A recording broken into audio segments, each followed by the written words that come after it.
In front of every twitching net curtain there is a window, and behind every window a smartphone. In an invasion in which little escapes the invaded. This was a housing estate in the southeast of Kyiv, and the firefighters are battling the aftermath of a Russian cruise missile. No one really knows why the Russians targeted Tower Block 7 on Pashti Street. It may have been a stray, and miraculously no one was killed. But this morning the survivors were less interested in the how and more in the why us. Что они створили, что они сделали с нашим домом? No one had the answer. Not the old lady on the 4th floor, oblivious to the fact that her balcony was on the verge of collapse. Not the woman next door on the 7th floor, busy shoveling glass out of her living room. All of them wondering what the point of the clear-up is when this is just day 2 of an invasion that could last weeks, while holding their capital city and their president to political ransom. Are you scared? Yeah. You're going to stay here or leave? Yeah. You're going to stay here? I live here, but I can't stay here now. Right. Where will you go? I don't know. Ми живі, більше нам нічого не треба. І щоб нас більше не стріляли.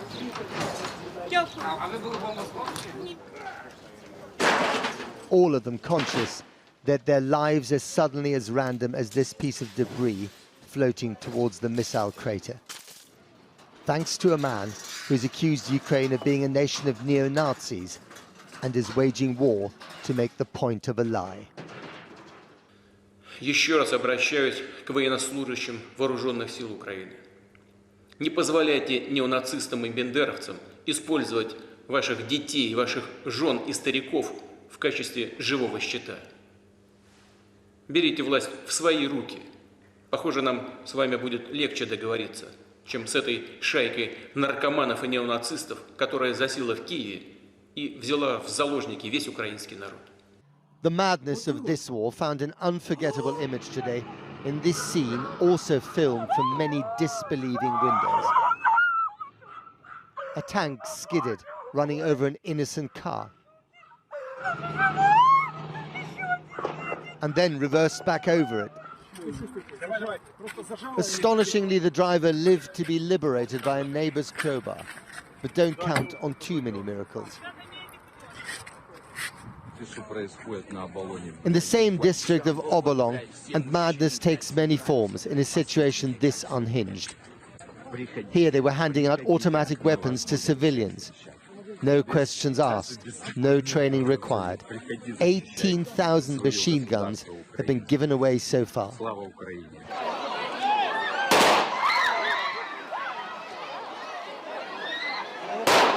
Perhaps the giveaway guns explain the chaos at the central train station. But notice how no one is running away. The need to keep their place on the platform trumps the fear of getting shot. The throng is only heading in one direction, west, away from Russia towards Poland. One Ukrainian who is staying put is President Zelensky and his band of government brothers. He lists them one by one in his favorite selfie format before the obligatory battle cry, "Glory to Ukraine." Slava Ukraine. They're also staying put in their new home, the metro station under the railway terminal. The citizens of Kyiv have traded the lockdowns of COVID for the subterranean lockdowns of war. Life in the bunker in 2022, as they wish the new commuters to the front line a good day at the office. Now, this is being called the biggest ground war in Europe since the Second World War. Men of fighting age are now forbidden to leave under Ukraine's mobilization order, while queues of people have formed outside recruitment offices, obeying the call to come to the country's defense. Our international editor, Lindsay Hilsum, joins me now from Dnipro in the east of the country. Lindsay. Matt, Matt, it's a cold, misty night here in Dnipro. I don't know what this poor visibility is likely to do for Russian operations tonight. What I do know is that Kharkiv, which is north of where I am, is under heavy bombardment at the moment. That is the second city. Now, Ukrainian forces are doing what they can. They are lined up. They are trying to push back the Russian advance, and they have had some successes. They have managed to destroy some vehicles. I have certainly seen evidence that they have managed to kill a few soldiers here and there. We understand that they are also blowing up bridges, blowing up the infrastructure of their own country, in the hope, at least if they can't stop this advance, at least in slowing it down. The kind of mood we have seen today is, yes, defiance, but also edged with fear, because people know that this army is massive. And yes, they are handing out weapons. And yes, they do want to fight on the streets. But what can you do against missiles? At the same time as what's happening in Kharkiv, also around the Black Sea and the Sea of Azov, we're hearing reports of an amphibious landing in Mariupol. That is not confirmed yet. But what we do know is that the Russians are advancing there, and that is several hours' drive south of where I am.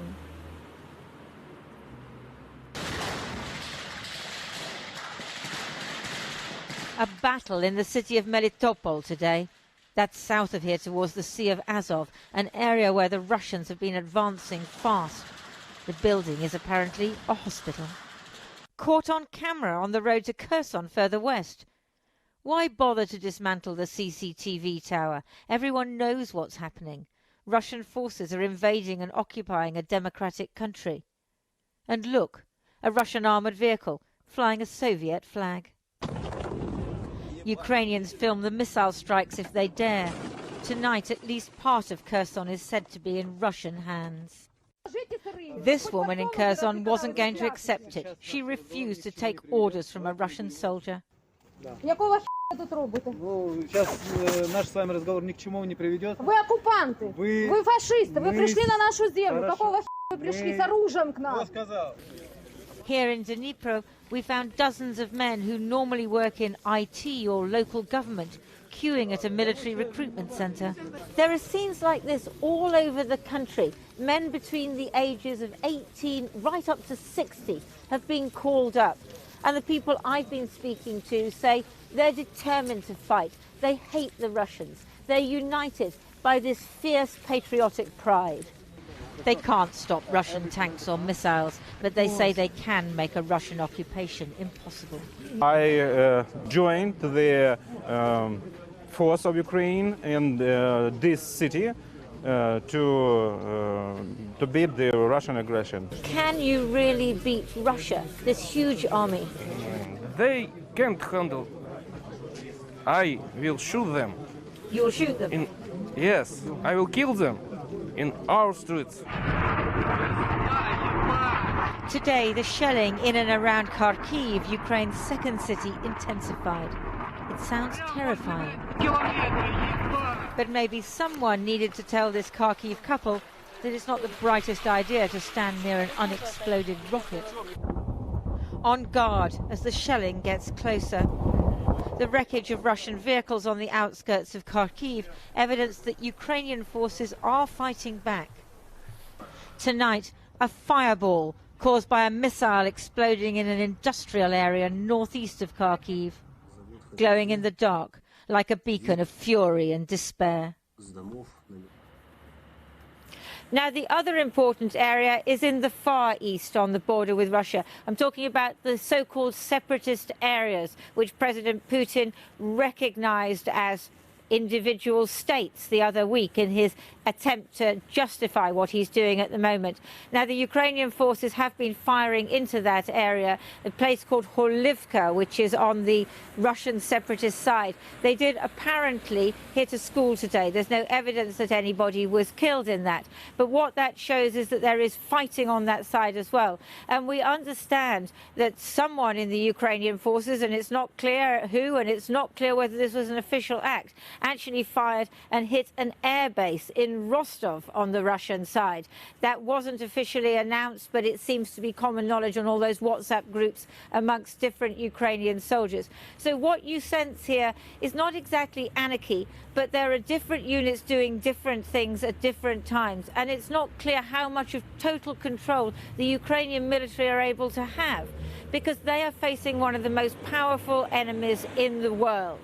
And more than that, they know that as the Russians advance, it will become ever more difficult for them to maintain this kind of level of resistance. And that's when it will be down to these men in the streets who think they're going to fight the Russians. It's hard to see how that will really work. And it's also hard to see what tomorrow is going to bring for the people of Ukraine. You can say that again, Lindsay. Thank you very much indeed. Well, let's speak to Kira Rudik, a Ukrainian MP who says that she is armed with a Kalashnikov rifle and will fight herself against the Russian army if she has to. Kira, thank you very much for coming on the programme. When did you buy your gun? Do you know how to use it? And do you think you'll actually have to use it? Hello. So I did not buy it. I was given it by our authorities, first as an MP and second as a member of the resistance force. I have never used a gun in my life. And even 2 days ago, before it all started, if you ask me, I would call you crazy if you would imply that I could ever use. But after you spend some time at a bomb shelter, after for 8 times during the last 2 days, we have heard sirens about the Air Force attacks. After seeing your family hiding under the stairs, you just have to do something. And so yesterday we were given the guns, and it's about 20,000 guns right now distributed between the members of the resistance in Kiev. And yesterday and today, I spent my time with the team where I'm learning how to shoot. I don't want to evacuate. I don't plan to flee because I think right now we should all do what we have to do, is fight Russian soldiers on our soil, fight people who came from nowhere, well, we know from where, and want to take what is ours, want to take our land, want to instill some Russian pride here. And with just because they don't allow us the right to exist. Putin said he doesn't allow our country to exist. I don't doubt your determination and your resolve, but you and the rest of the citizens' army will not be a match for the Russian army, will you? I mean, this could really end very badly for you. So I will tell you the story that happened today, when a group of 5 Russian soldiers tried to get into Kiev dressed as Ukrainian army. They were disarmed not by our regular forces, and they were killed not by our regular forces, but by the people like me, by the resistance, because we were able to move quickly and our troops were able to find and disarm the intruders. So I really pray to God that I wouldn't ever have to use and fire the gun. However, I know that I will do if I have to. And right now I know technically how to do it and get, as my fellow friends say, get less bruises. Does your family understand why you're doing this, your children? Yeah, my family does understand this, and everybody here in Kiev who stayed, who didn't flee, they know that we will have to protect ourselves. People are preparing Molotov's cocktails. People are preparing to what's coming. You know, we have been in war with Russia for 8 years, so we know very well what kind of force is coming in. And we know very well that we will have to do what's right now, and we will do it. I don't know if you heard the crumps of artillery or shelling that I heard just a few minutes ago, not far from here, I think, did. by the river, which is a couple of miles. Windows are trembling. And what's going on in that particular bit of shelling? What are they trying to do, do you think? I think they are trying to get to the train station and the airport, which is nearby. However, our military are actually pretty good in disarming all the rockets that are coming in. That's why I actually was very glad to hear that Jens Stoltenberg said that they're giving us more help and support on the Air Force, so that we'll be able to if we cannot get the no-fly zone from NATO forces, we can get it ourselves with the ammunition that they're providing us. But they are destroying your air force, aren't they? They've destroyed quite a few airfields. Your air power is very weak anyway.